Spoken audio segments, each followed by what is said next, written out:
तो दोस्तों, आज हम आदिकाल के विषय में विस्तार से जानेंगे, जिसका समय सीमा सन 743 ईस्वी से लेकर 1343 ईस्वी द्वारा मानी जाती है। इस काल में जो प्रमुख प्रवृत्तियां थीं वह इस प्रकार हैं। पहला है आश्रयदाता राजाओं की प्रशंसा। आश्रयदाता राजाओं की प्रशंसा। आप जैसा कि जानते हैं, उस समय जो हमारा देश था वह छोटे छोटे राज्यों में बटा हुआ था। छोटे छोटे राज्यों में बटा हुआ था और राजा आपस में परस्पर युद्ध करते रहते थे, और उनके आश्रय में जो कवि रहते थे तो वो जो रचना करते थे उस समय की, तो वो अपने राजाओं की प्रशंसा से युक्त रचनाएं करते थे, जिसके कारण उनके अंदर सामूहिक राष्ट्रीयता की भावना का हमें आविर्भाव देखने को मिलता है। सामूहिक राष्ट्रीयता की भावना, वे आपस में अपने राजाओं के विषय में रचनाएं करते थे और अन्य दूसरे राजाओं को हीन बनाकर अपने राजाओं की बढ़ चढ़कर प्रशंसा करते थे। क्या है, युद्ध होते थे चूँकि, तो वीर रस की प्रधानता थी, लेकिन साथ में जो श्रृंगार रस था वह गौड़ रूप में विद्यमान था। फिर अगला है वीर युद्ध होते थे। युद्धों का सजीव वर्णन, युद्ध जो के बारे में जो लिखते थे वह ऐसा लगता था कि सामने ही हो रहा है, इतना सुंदर विशद वर्णन करते थे। अगला इसमें क्रम है जिसमें कल्पना, इनके लेखकों में कल्पना की प्रचुरता पाई जाती थी। को हम देखेंगे, साहित्य के रूपों को देखेंगे, जिसमें पहला आता है सिद्ध साहित्य। सिद्ध साहित्य में किससे कहते हैं? मंत्रों द्वारा सिद्ध चाहने वाले, मंत्रों द्वारा सिद्धि चाहने वाले साहित्य को सिद्ध साहित्य कहते हैं।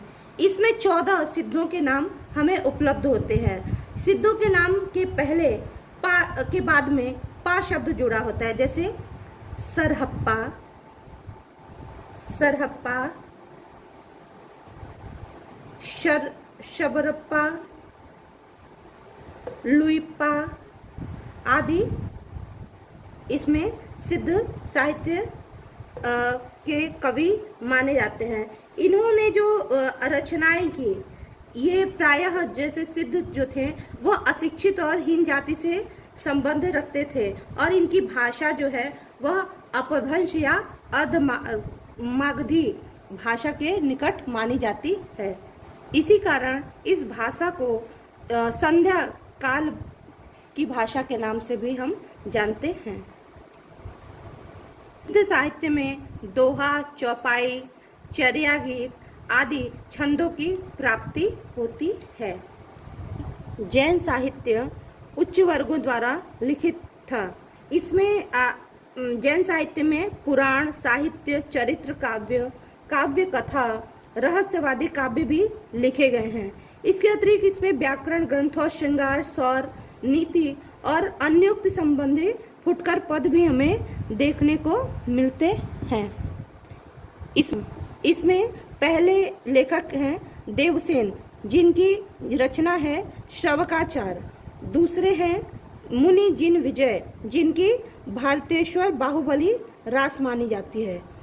तीसरे हैं जिन धर्मसूरी, जिनकी रचना है स्थूल भद्र रास। चौथे हैं विजय सेन सूरी, जिनकी रचना है रेवंत गिरी रास। इसी कारण इस युग के साहित्य को रास साहित्य के नाम से भी हम जानते हैं। साहित्य में हठ योग की साधना देखने को हमें मिलती है। इसका समय ईसा की 13वीं शताब्दी से आरंभ माना जाता है। इसमें अनेक संप्रदाय जो उस समय चल रहे थे उनका विलय हो गया। इसके प्रमुख जो लेखक हैं वो गोरखनाथ जी हैं। इनकी रचनाओं में गुरु महिमा, इंद्रिय निग्रह, प्राण साधना, वैराग्य, कुंडली जागरण, शून्य समाधि आदि का वर्णन देखने को मिलता है। रासो साहित्य प्रमुख रूप से वीर रस से युक्त रचना थी। इसमें इस समय के सबसे प्रसिद्ध जो कवि हुए वो चंद्रवरदाई थे। जिनकी रचना पृथ्वीराज रासो थी। दूसरे थे दलपति विजय, जिनकी खुमार रासो थी। नरपति नाल, जिनकी विशल देव रासो थी। जगनेक, जिनकी परमाल रासो थी, जिसे हम आलाखंड के नाम से भी जानते हैं। शारंगधर अगले कवि हैं, जिनकी रचना हमीर रासो है। इस युग में 68 प्रकार के छंद हमें देखने को मिलते हैं, जिसकी का वर्णन चंद्रवरदाई जी ने पृथ्वीराज रासो में किया था। लौकिक साहित्य में कुछ ऐसे भी साहित्य हमें प्राप्त होते हैं जिनकी रचना पहले की रचनाओं से भिन्न प्रवृत्ति के मिलती हैं। इसी ही लौकिक साहित्य के रूप में हम जानते हैं, जिसमें पहली जो रचना है कुशल राय वाचक की ढोला मरूरा दुहा कही जाती है। दूसरी रचनाओं में जो हम सबके बीच में सबसे ज़्यादा प्रसिद्ध है वह अमीर खुसरो की पहेलियाँ और मुकरियाँ हैं। तीसरा है हेमचंद्र की प्रबंध चिंतामणि, और इस श्रृंखला में अंतिम है धनपाल की भविष्यत कथा। Thanks for watching. Thank you. Please like, subscribe and share my channel.